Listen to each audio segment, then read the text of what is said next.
샬롬, 이동춘 목사입니다. 오늘도 여러분의 삶이 주님의 평안으로 가득하시길 기원하며 하나님의 말씀을 나누겠습니다. 오늘 주시는 말씀은 시편 1편 1절로부터 6절의 말씀입니다. 복 있는 사람은 악인들의 꾀를 따르지 아니하며 죄인들의 길에 서지 아니하며 오만한 자들의 자리에 앉지 아니하고 오직 여호와의 율법을 즐거워하여 그의 율법을 주야로 묵상하는도다. 그는 시냇가에 심은 나무가 철을 따라 열매를 맺으며 그 잎사귀가 마르지 아니함 같으니 그가 하는 모든 일이 다 형통하리로다.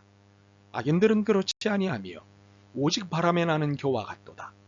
그러므로 악인들은 심판을 견디지 못하며 죄인들이 의인들의 모임에 들지 못하리로다. 무릇 의인들의 길은 여호와께서 인정하시나 악인들의 길은 망하리로다. 아멘. 시편 1편 1절로부터 6절 말씀을 본문으로 말씀에 있는 행복의 길이라는 제목으로 말씀을 나누도록 하겠습니다. 본문인 시편 1편은 하나님의 자녀인 우리가 어떤 삶을 살아야 하는지, 그러면 어떤 삶을 살게 되는지에 대해 말씀하고 있습니다. 1절과 2절입니다. 복 있는 사람은 악인들의 꾀를 따르지 아니하며 죄인들의 길에 서지 아니하며 오만한 자들의 자리에 앉지 아니하고 오직 여호와의 율법을 즐거워하여 그의 율법을 주야로 묵상하는도다. 1절과 2절은 복 있는 사람의 태도를 이렇게 설명합니다. 악인들의 꾀를 따르지 않는다. 죄인들의 길에 서지 않는다.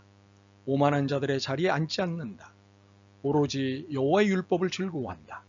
여호와의 율법을 주야로 묵상한다.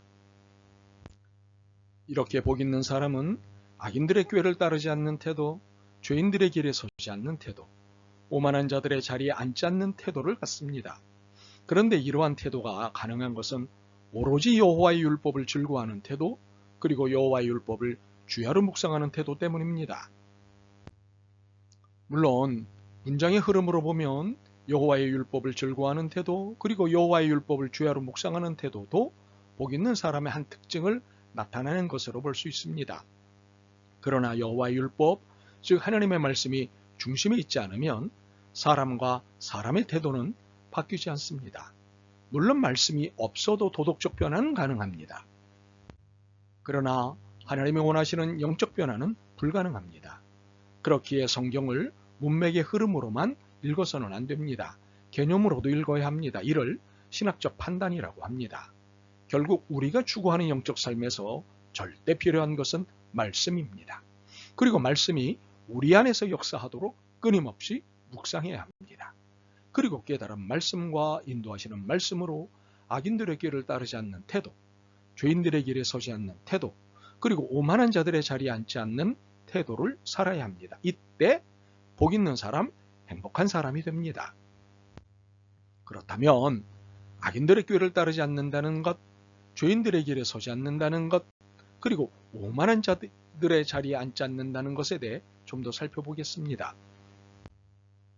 첫째, 악인들의 꾀를 따르지 않는다는 것은 악을 도모하자는 제안을 거절하는 것입니다.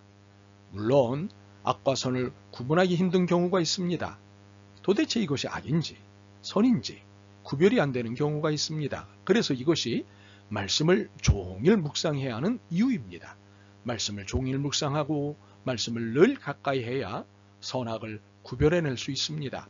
이것이 깨어있는 영성입니다.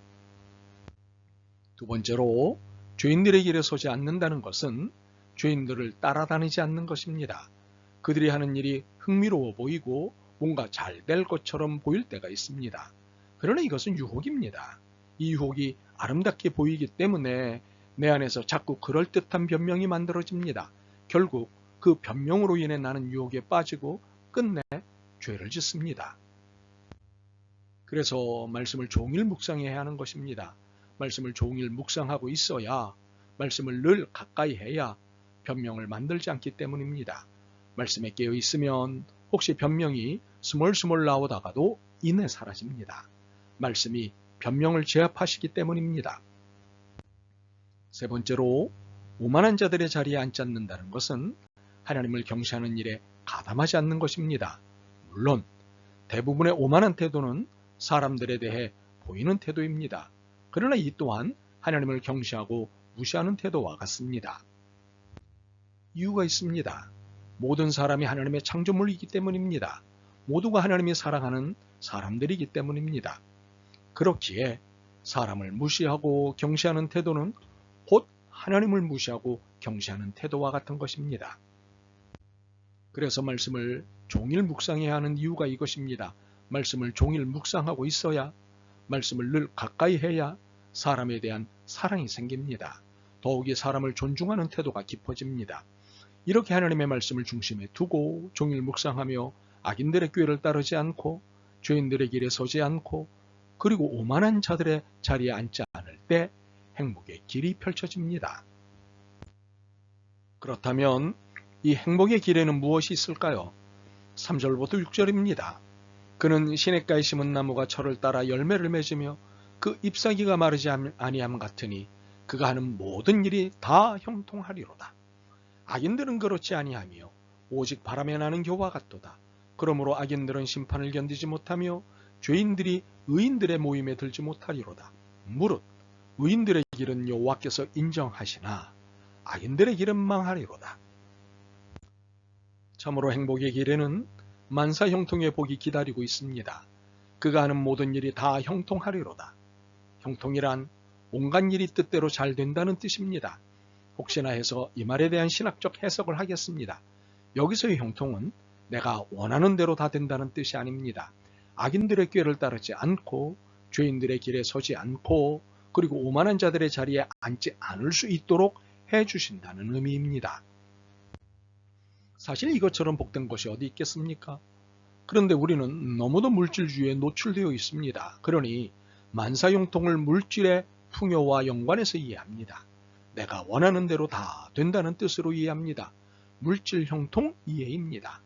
참으로 이런 이해는 악인들의 꾀를 따르는 것이고 죄인들의 길에 서는 것이고 오만한 자들의 자리에 앉는 것입니다. 그러므로 만사형통은 물질 형통이 아닙니다. 하나님이 모든 것을 책임지신다는 뜻입니다. 6절입니다. 무릇 의인들의 길은 여호와께서 인정하시나 악인들의 길은 망하리로다. 여호와께서 인정하신다는 것은 하나님이 모든 것을 책임지신다는 뜻입니다. 하나님께서 늘 보살펴 주신다는 뜻입니다. 그렇습니다. 만사형통이란 물질을 지배하시고 생사를 주관하시고 역사를 통치하시는 하나님이 나를 책임지신다는 것입니다. 그러니 물질에 갇혀 만사형통을 이해하는 것은 속 좁은 태도입니다. 행복하지 못한 태도입니다. 이는 4절과 다르지 않은 모습입니다.